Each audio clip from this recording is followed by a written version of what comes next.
So, folks, we gotta talk about Iran. Specifically, we have to talk about this ceasefire that popped into being yesterday. And I gotta say, The one thing I don't get about Iran-Contra is how the aliens got involved and why Bill Reiser is fighting aliens in Iran.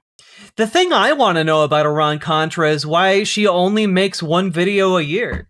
That's what the video release schedule for Iran-Contra is just very slow. Anyway, Saket, thank you for the 5 tier 1 subs. And I really appreciate your reference. But yeah, on that note, yeah, the ceasefire is not going to hold. And I think we all need to be more realistic about it. You know, there was a few questions that I had in the immediate aftermath of the ceasefire being announced. And essentially, basically everything that I talked about in the previous video that went up today came to be.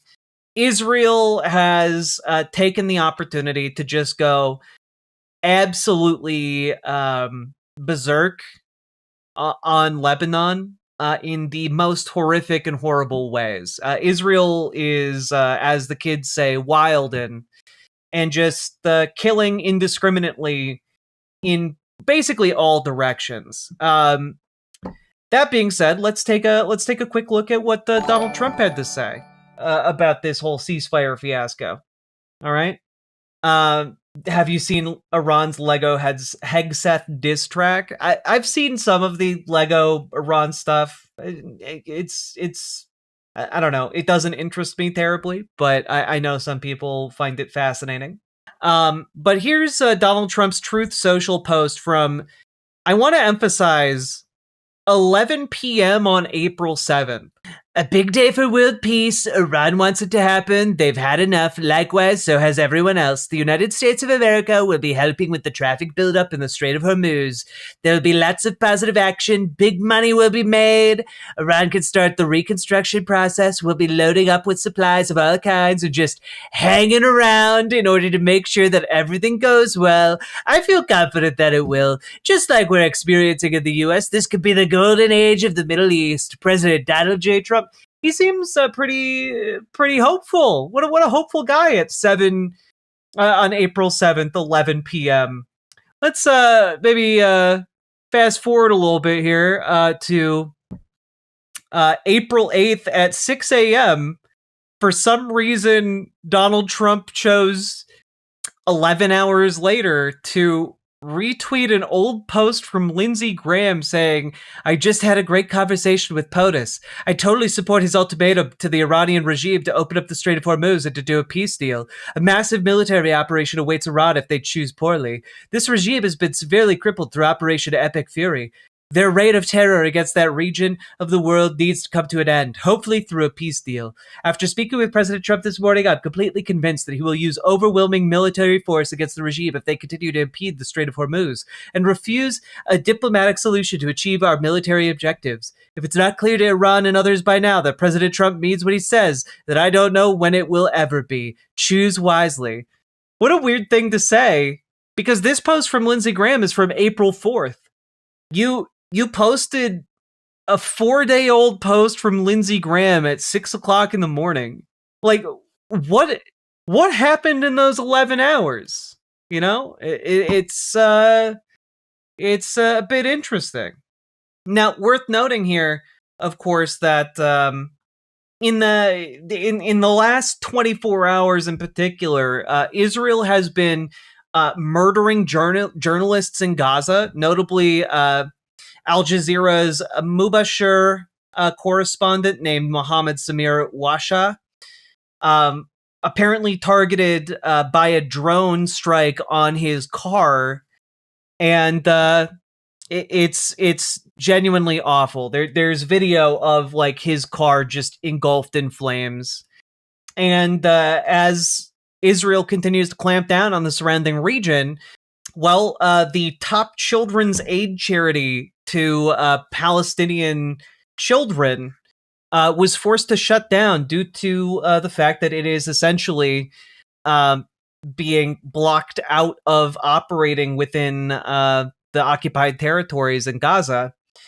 So it was forced to shut down after decades of good work helping the children who are being harmed by Israeli oppression. It's a pretty horrific story. I do encourage you all to take a look at the Defense for Children's International Palestine, which is, of course, or has been a pretty big force for fighting for the human rights of children in the occupied territories for the last 35 years. Democrats still not willing to call it a genocide, though. But the real nail in the coffin for the violence that is going to break the ceasefire is that, or has broken the ceasefire and is going to destroy any attempt to do negotiations, is that Israel has effectively launched an unprecedentedly large operation in Lebanon that seems to be being undertaken right now with the goal of annexing or permanently occupying different parts of southern Lebanon. And it's just horrific. It's just absolutely horrific.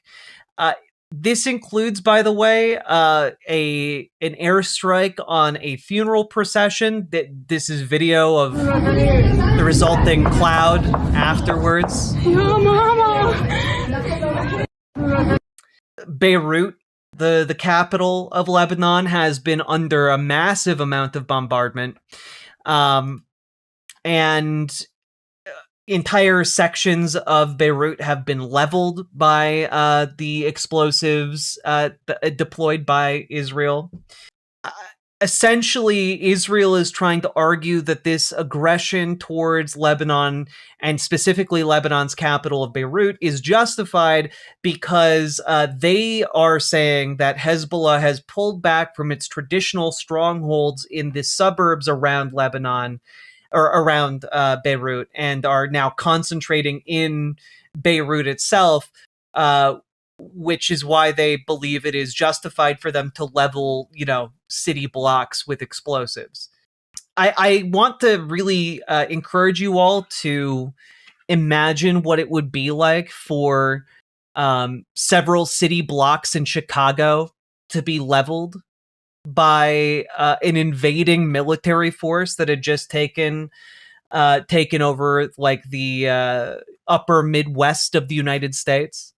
Like, this is, and now they're slaughtering civilians, claiming, oh well, the resistance movement against us is concentrated in Chicago, and that's why we can just level city blocks full of civilians. To really hammer it home here is a video obtained by Al Jazeera. A 13-year-old girl who was filming something on like Instagram or something. And, she was filming when the bombs dropped. Yeah,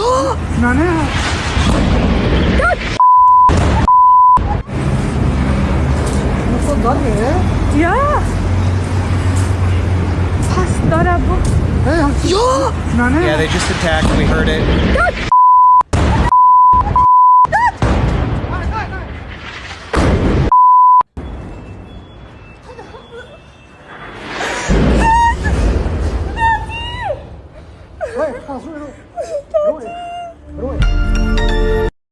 Like, they're just dropping bombs on a civilian capital. It is horrific. And they are doing this. They are escalating. And, some people are... it's difficult to judge the scale exactly of what is happening with this military surge of Israeli troops in Lebanon. But what seems to be happening is one of the largest assaults on Lebanon since, like, the 1980s. And it's completely unjustifiable. But the reasoning that is being provided by Israeli officials behind this military operation is essentially, well, if we don't do it now, we might run into some curbs on what we can do later if this ceasefire continues to hold. And so they are arguing essentially like, well, we don't want to be constrained by international opinion, a week from now, so let's do all of our worst war crimes right now.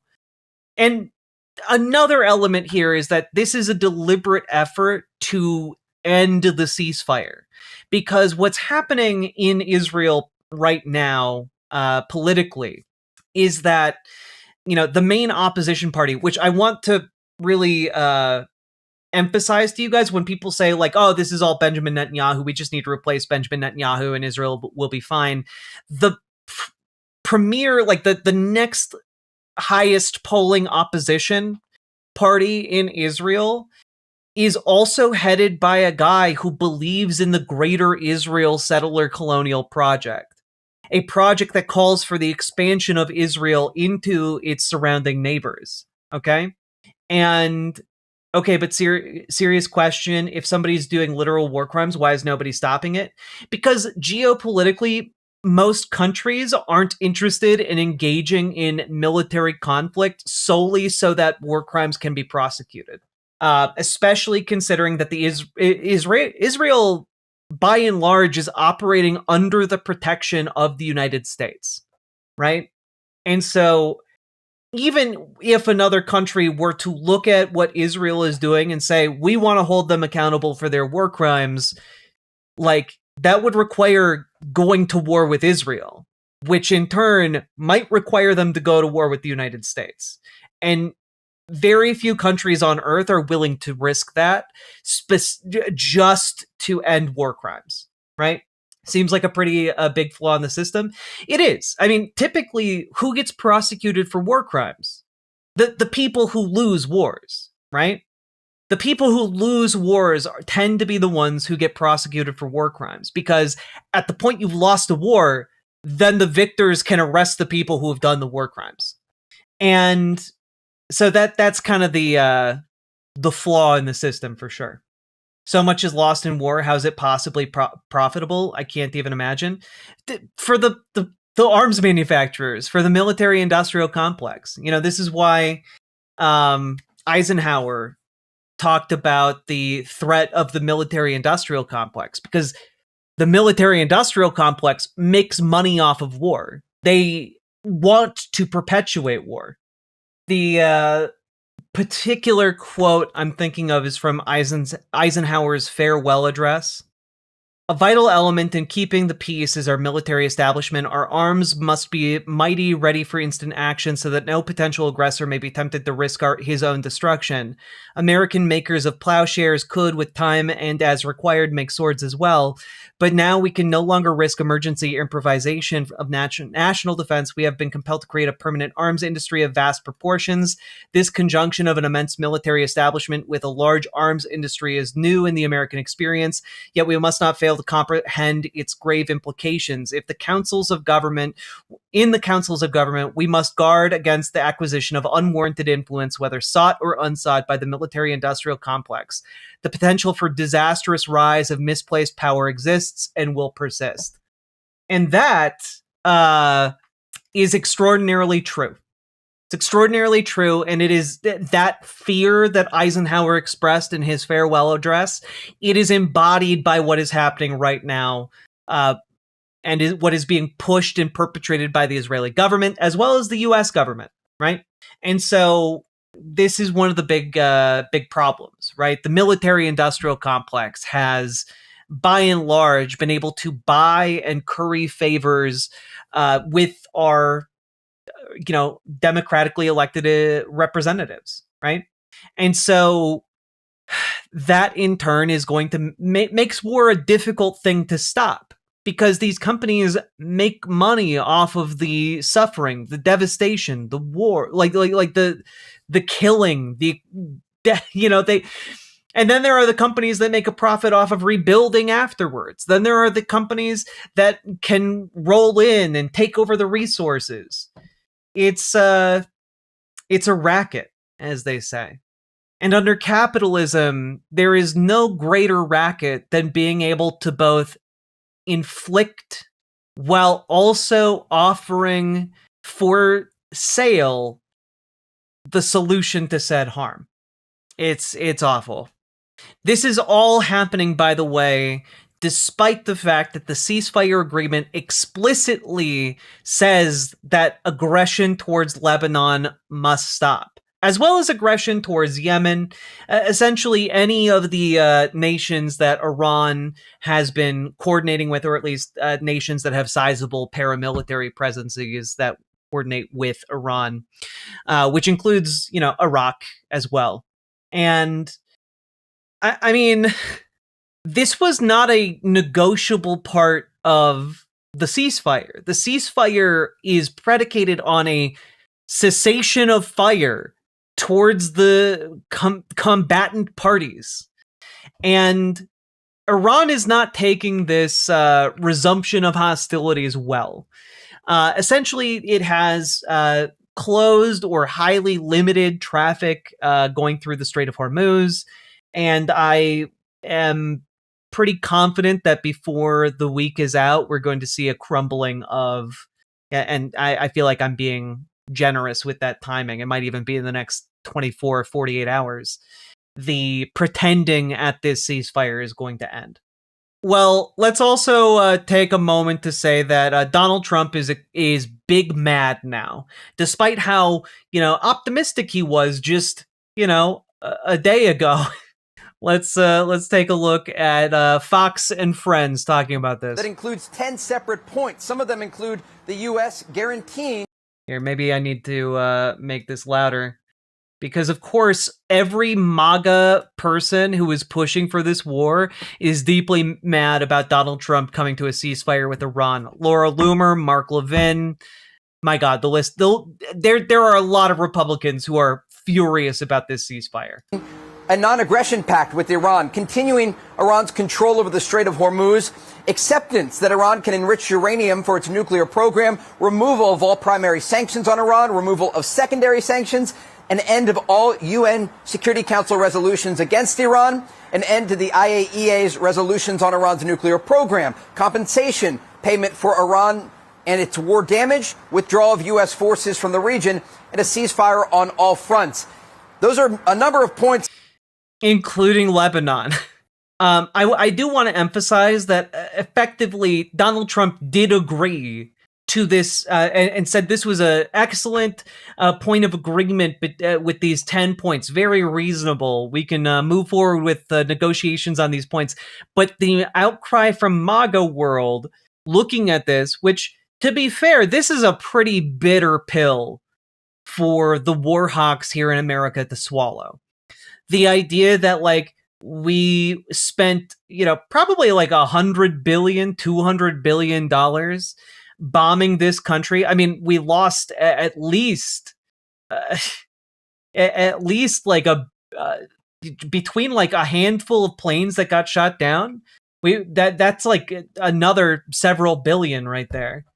Is Israel mad as well? Well, so the point I was trying to make earlier about the opposition leadership is that they're all claiming that Benjamin Netanyahu is a dog to the United States if he ends this conflict. And so part of why Netanyahu is intensifying the war crimes and attacks on Lebanon is to prove to the opposition that he is still very tough and in control and is not, in fact, under the thumb of the U.S. government.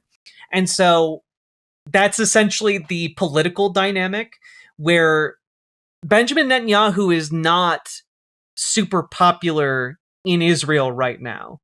And so he's doing everything he can to stay in power, which in this case means he is ordering more and bigger war crimes in order to justify his position to folks, right?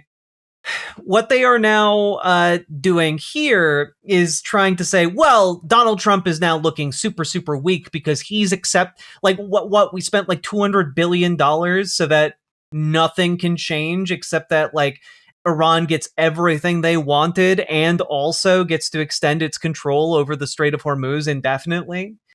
That is an unacceptable scenario, and Donald Trump seems to be only realizing that right now. And the analysis being put forward by the Iranians not incorrectly, by the way, is that this is all just a puppet show. It's all kayfabe. Like, Donald Trump de-escalated at the last minute the other day because he had backed himself into a rhetorical corner where he was going to have to do something particularly heinous, like, mass war crimes and possibly nuclear strike, in order to back up his words. And he didn't want to do that, so he tried to take a de-escalatory tactic, but then he woke up and found out, oh wait, all of the people who are in my corner fucking hate me now for this. Oh no, I don't know what to do. And worth noting, he first tried to claim earlier today at 11 a.m. numerous agreements, lists, and letters are being sent out by people that have absolutely nothing to do with the USA-Iran negotiation, and in many cases, they're total fraudsters, charlatans, and worse. They will be rapidly exposed after our federal investigation is completed. There's only one group of meaningful points that are acceptable to the United States, and we'll be discussing them behind closed doors during these negotiations. These are the points that are the basis on which we agreed to a ceasefire. It is something that is reasonable and can easily be dispensed with. It's very much like fake news CNN last night headlining a source that has no power or authority to write a letter claiming great authority. President Donald J. Trump. Now he's like, well, no. You don't understand. All of those 10-point lists you're seeing that include nuclear enrichment and stopping also stopping Israel from bombing Lebanon. No. No, there's a different list. The lists you're seeing are fake. It's all fake news. And well, then you fast forward ahead to around 10 p.m. last night, or 10 p.m. as in like 4 or 5 hours ago. The failing New York Times and fake news CNN each reported a totally fake 10-point plan on the Iran negotiations, which was meant to discredit the people involved in the peace process. All 10 points were made up. Hoax! Evil losers! Make America great again. Like, he's really going all in on the everyone is lying except me. You can trust me. I'm not going to tell you what you can trust me on, but everyone else is lying to you. I alone can be trusted. There are other lists, except the client list. That's not real. No. My good friend Jeffrey Epstein, he kept everything off the books. No client list whatsoever. I know, I made double sure I'm not on it whenever it gets released to the public. You might see a mysterious erased segment of that list. Don't worry, I double and triple checked. It wasn't my name ever, even one time. Why am I crossing my fingers? Well, when you're famous, they just let you do it, huh? Remember that one? Some good old-fashioned locker room talk? Anyway, make America great again. Okay, thanks, bye. Like, it's just crazy. Sake Tanuki, thank you for the 5 tier 1 subs. And just as an FYI, as all of this is happening, what are the leaders of the Democratic Party doing? Are they upset at the fact that Donald Trump isn't reining in Israel from murdering civilians in Lebanon? Are they upset about the way Donald Trump has just blithely threatened to fucking genocide an entire civilization? Are they upset at, like, the wanton destruction and cruelty? Well, let's check in with one Senator, Chuck Schumer. People are aroused. I haven't seen people so aroused in a very, very long time. The bottom line is that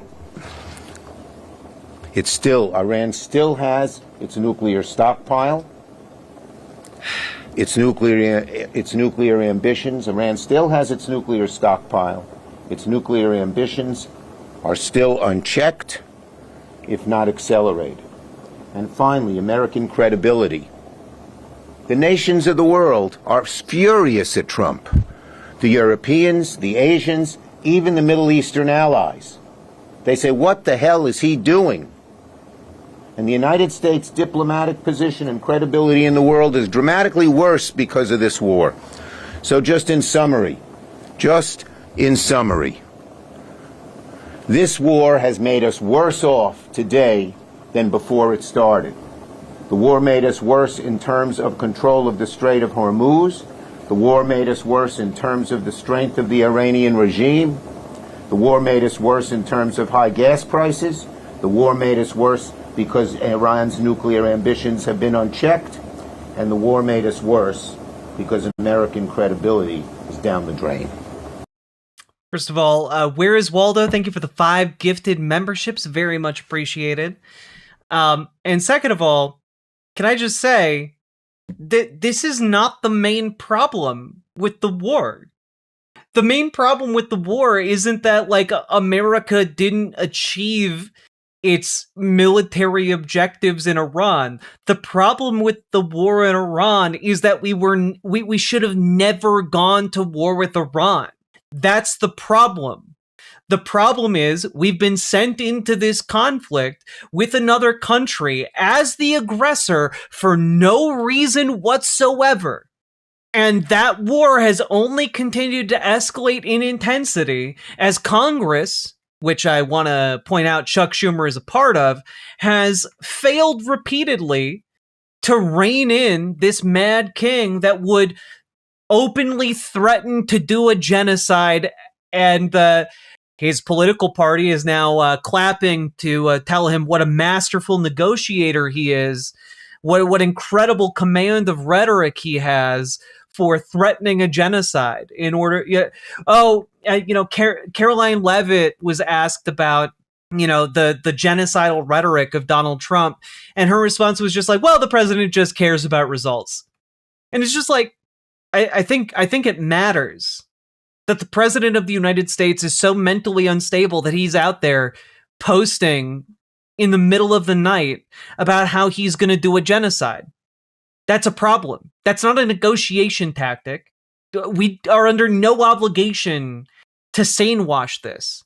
He's fucking insane. He is a lunatic. If you saw your elderly, like, grandpa acting like this, you'd take away his fucking keys so he can't drive anymore. Because what we're looking at here is someone who is not fit to run his own affairs, let alone a goddamn country. Yeah, he's fucking psychotic. And so, of course, as a result of the aggression that has been targeting, Lebanon, Iran is heavily clamping down on the ships that are allowed through the Strait of Hormuz because they actually have a commitment to their allies in the region and actually want to have a commitment to the terms of the ceasefire. Because, and I do want to emphasize, no one in Iran thinks that this is a serious overture of peace. No one in Iran, from all of the reporting I have looked at, from all of the research I have done, no one is like, yeah, no, this is a good faith effort to get peace. All of them are like, this is very clearly a trick. This is very clearly lies. We are going to go along with it and go through the motions as if it is real on the off chance that it is. But we are fully preparing for hostilities to resume because essentially we have no reason to believe the Americans are operating in good faith. No reason whatsoever, considering every single time Donald Trump has negotiated with a country, he has amassed military forces against, he has bombed them mid-negotiation.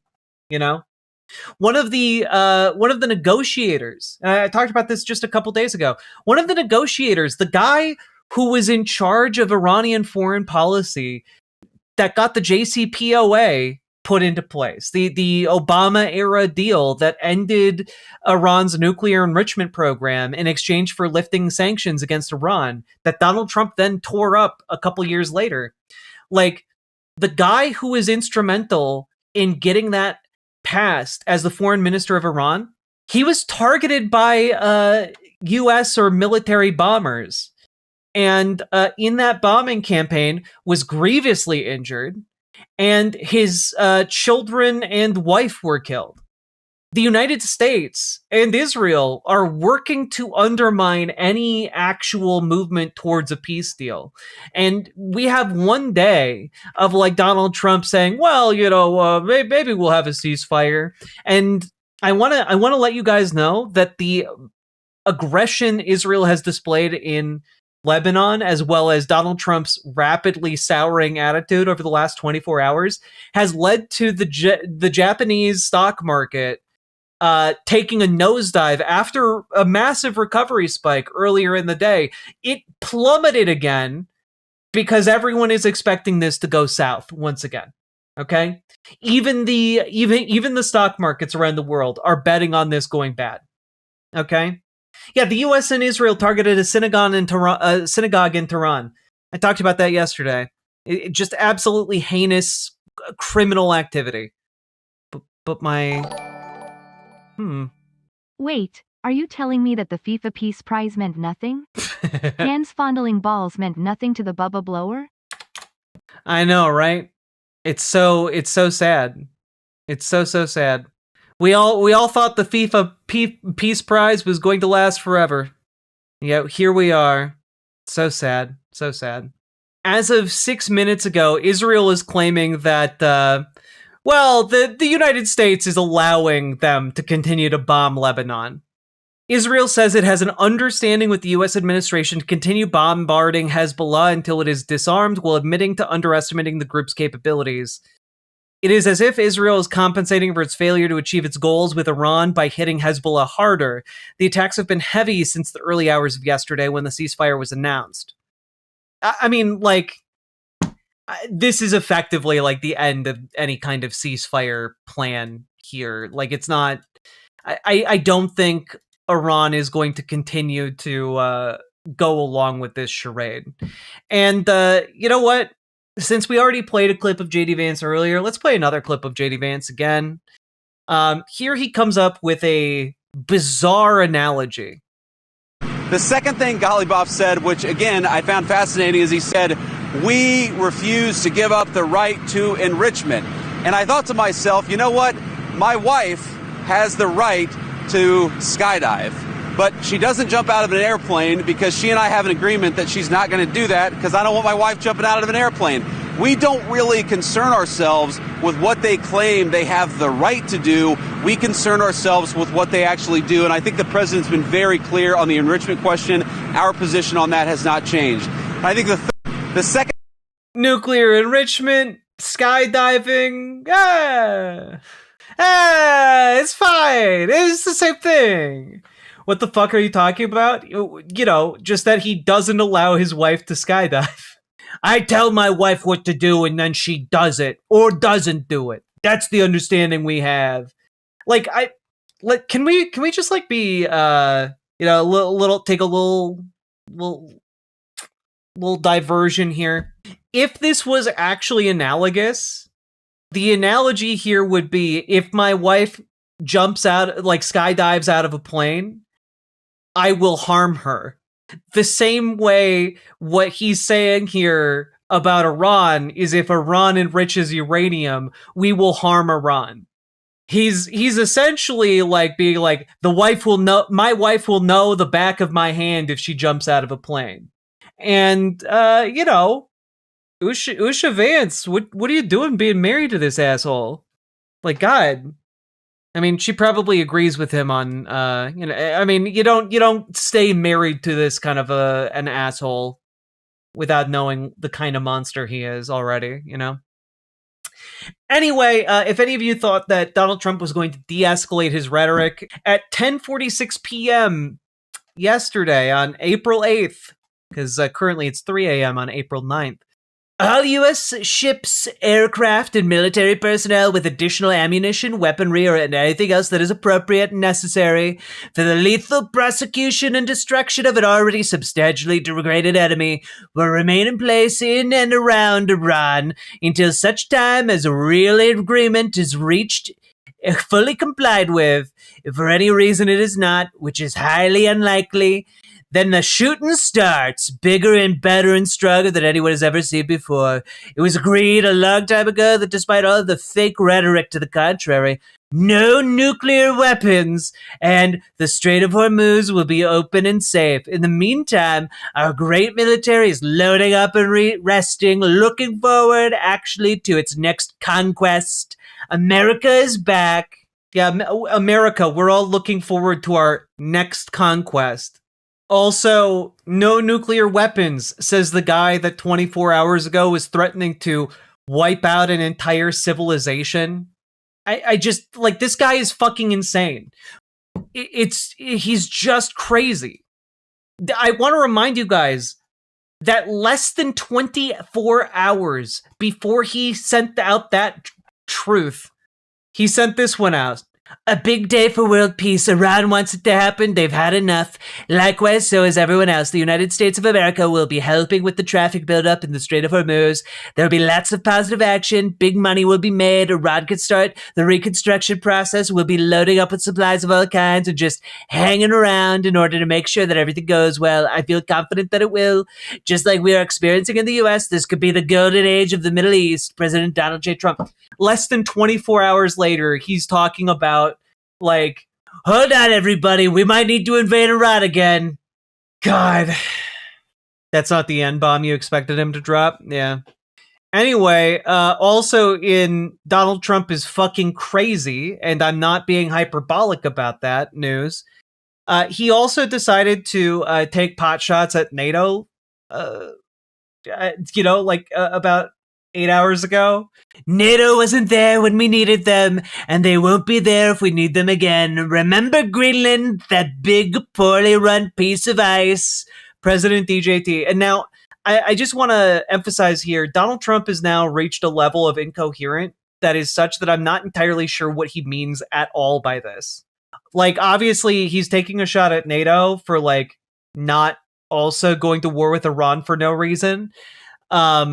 But also, that is, remember Greenland, that big, like, what, are you threatening to invade Greenland again? Yeah, he's gone full Greenland posting again.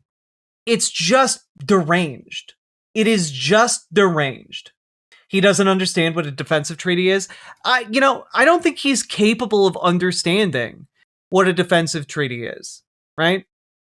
And worth noting that the NATO chief, the chief of NATO, the guy in charge of it, is not anti-Trump.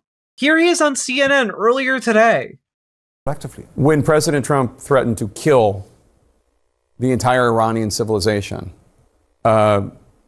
did that bother you at all as a diplomat? Well, what I always say when it comes to what leaders are saying, I'm not commenting on everything. What I want you to know is that I support the president, and I know large parts of Europe do, when it comes to taking out the capacity of Iran to export chaos to the region, to Europe, to the whole world. They are... Man, who's exporting chaos right now? It's the fucking United States. One of the main enablers of Russia's war effort in Ukraine. We all know this. Yeah, all the drones. With the drones, it is an existential threat to Israel if they would get their hands on a nuclear capability. It is great to try to negotiate it away, but we also always knew that with North Korea, it took too long, and then North Korea had its hand on the nuclear, and then you cannot negotiate any longer, and they have that power. Well, okay, but wait a minute. You can't actually... Clearly you can negotiate with North Korea because North Korea hasn't nuked Seoul, all right? Like, North Korea hasn't nuked South Korea in an effort to militarily dominate the region with their nuclear weapon. Like, the parallel you're drawing is so obviously flawed. The thing that North Korea demonstrates is that if Iran manages to get a nuclear weapon, countries will stop fucking with it. That's the obvious reason that they might want to get a nuclear weapon now. I don't know. Like, this is just, like, everything's fucking crazy these days. What are we doing? Well, yeah, what are we doing? And, like, I know someone asked earlier about a draft, and on that note, here's a news story from last night. Automatic registration for U.S. military draft to begin in December. This was passed in the big, beautiful bill, by the way. One of the lesser remarked upon ideas. But historically, in order to be registered, you had to self-register for the draft. And what they did in the big beautiful bill is essentially they passed a resolution to make that process automatic. So this isn't saying there's going to be a draft, but what it is saying is that, in the event of a draft, it's going to be much easier for them to draft eligible young men. So yeah, if you are worried about the draft, this definitely doesn't delay your fears. Okay, yeah. So no, there is not a draft as of yet, but also this is streamlining the process to get people into the selective service, registry, so that when there is a draft, they have a list of people who are eligible to be drafted. So they can auto-register for the draft, but making voting harder for everyone. Yeah, exactly. You can auto-register for the draft, but not auto-register to vote, okay? After all, what if you committed fraud? That was some weird shit. I accidentally pressed a button on my sound machine. I do apologize. That's a little bit of a Whoopsie from me. Sorry about that, folks. But yeah, nothing about what has happened in the last 24 hours inclines me to believe that this ceasefire is going to hold. And there's really only one thing at this point that it is possible for Iran to do to get out of this. And that is to inflict a massive amount of economic pain on the United States. Because up till now, they've been fairly successful at, gradually ratcheting up the pain. But as I said a couple days ago, they have other methods to ratchet up economic pain. And so what is going to happen here, in my view, is that this ceasefire negotiation charade is going to fall apart. When it does, Iran is going to lock down the Strait of Hormuz once again, because they have the capacity to do so. There is nothing that can prevent them from having the capacity to lock down the Strait of Hormuz, short of a mass deployment of U.S. troops to that area of Iran, and then indefinitely holding the 300 square kilometers or so of land that they would need to hold in order to prevent the strait from being blocked. Okay? That is not even touching on one of the levers that Iran has yet to actually throw when it comes to ratcheting up the tension, which is, as I talked about a few days ago, closing the other strait. Because there are actually two straits that Iran has the capacity to shut down. One, of course, being the Strait of Hormuz, but the other, and I'm going to butcher its name here, it's called the Strait of Tears. But it's the Bab al-Mandab Strait. The Bab al-Mandab Strait, also known as the Strait of Tears. Now, for those of you who don't know where that is, let me bring up a map real quick so you can visualize. God, it's very pixelated, but I think you can see roughly where these are. You've got the Strait of Hormuz up here by Iran, but then you've got the Bab al-Mandab Strait down here by Yemen. Yemen has the capacity to block this off. Iran has the capacity to support Yemen. And so, effectively, this would be a colossal economic escalation. We haven't even seen that really put into play here. We're in, the southern entrance to the Red Sea. Yes. I imagine that the only thing that is really going to affect U.S. policy here is gas prices at the pump. And when people in America start seeing the economic toll that this is taking on Americans, on themselves, on their bank accounts, etc., that would largely block off the Suez Canal too.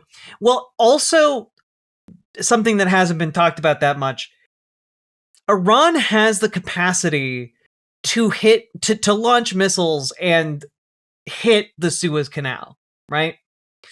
And that would, like, again, if they wanted to, if like Yemen blocking the Strait of Tears didn't work for whatever reason, Iran has a way to escalate by attacking the Suez Canal directly.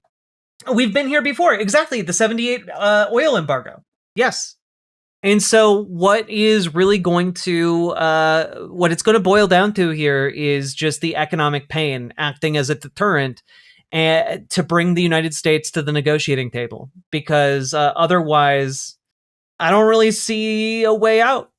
Other than essentially the United States being brought to heel by extreme economic pain. Given that Donald Trump is currently throwing tariffs on everything and has been throwing tariffs on everything, and has done his damnedest to inflate prices here in America, people are already pushed to a breaking point in a lot of cases. Yeah, that's kind of where we're at right now, folks. It's not a good time at the moment, and Iran has just one last update. This is from Al Jazeera's live news feed. According to Tawhid Asadi, reporting from Tehran, Iran warns of ceasefire collapse unless attacks stop. We've been hearing from different Iranian officials in public and from security forces warning that the repercussions of any breach of the ceasefire. They are saying the attacks on Lebanese territory are considered, from the Iranian perspective, a breach of the ceasefire agreement. They are putting emphasis on the fact that the comprehensive cessation of attacks by Israelis and Americans across the region, including on the Lebanese front, was part of the deal that was reached to pave the way for a negotiated settlement. It's also worth noting that Pakistan, who helped broker this agreement, also reiterated to the United States government that Lebanon was included in the ceasefire agreement. Donald Trump is just lying. And I also want to emphasize here, in case, as one last bit of information, in case you thought these, maybe hope against hope, that the ceasefire negotiations would actually prove to be beneficial, the people that the United States are sending to negotiate are J.D. Vance, Steve Witkoff, and again, for no apparent reason, civilian Jared Kushner. Jared Kushner, want to remind you guys, has no official role in the Trump administration. Why is he being sent to negotiate anything whatsoever? Steve Witkoff is a fucking Trump stooge. Witkoff and Kushner were so stupid that when they went into the negotiating room, they didn't understand what the Iranians were offering them in order to try and stop this entire stupid, pointless war. They don't understand the people they're negotiating with. If you actually were serious about any kind of peace negotiations, you would not send the two boobs that got you involved in this in the first place. Jared Kushner, Secretary of Just Some Guy, indeed. I've wondered about Jared Kushner news for years. Honestly, he just disappeared. Well, Jared Kushner has been busy managing $2 billion from the Saudi Sovereign Wealth Fund that was inexplicably put into his completely freshly made investment company. And he's just been playing around with it for the last several years. That's what Jared Kushner's been up to. For seemingly no reason at all, and against the advice of the accountants for the Saudi royal family, they deposited $2 billion into his newly minted wealth fund. Why has he been so fucking sus? Because he's essentially the faucet for all of Donald Trump's grift money. Like, that's what's happening. Where'd he get that Middle East peace deal? He went to Jared. All right, that was pretty good.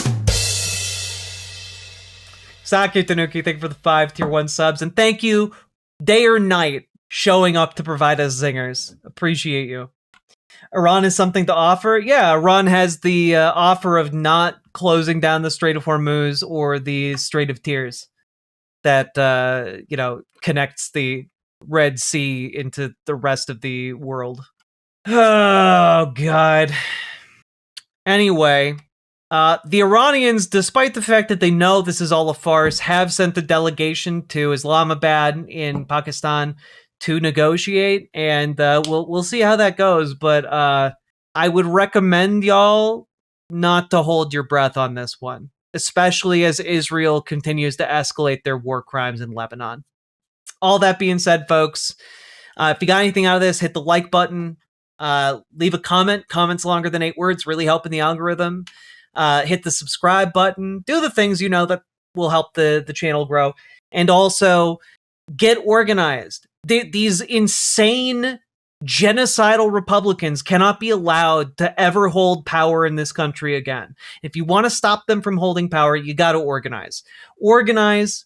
Kick all these pro-war Democrats out of the Democratic Party. Join your local Democrats. Radicalize them. Make them more progressive. Make them more socialist. Do the work. Show up to the goddamn meetings.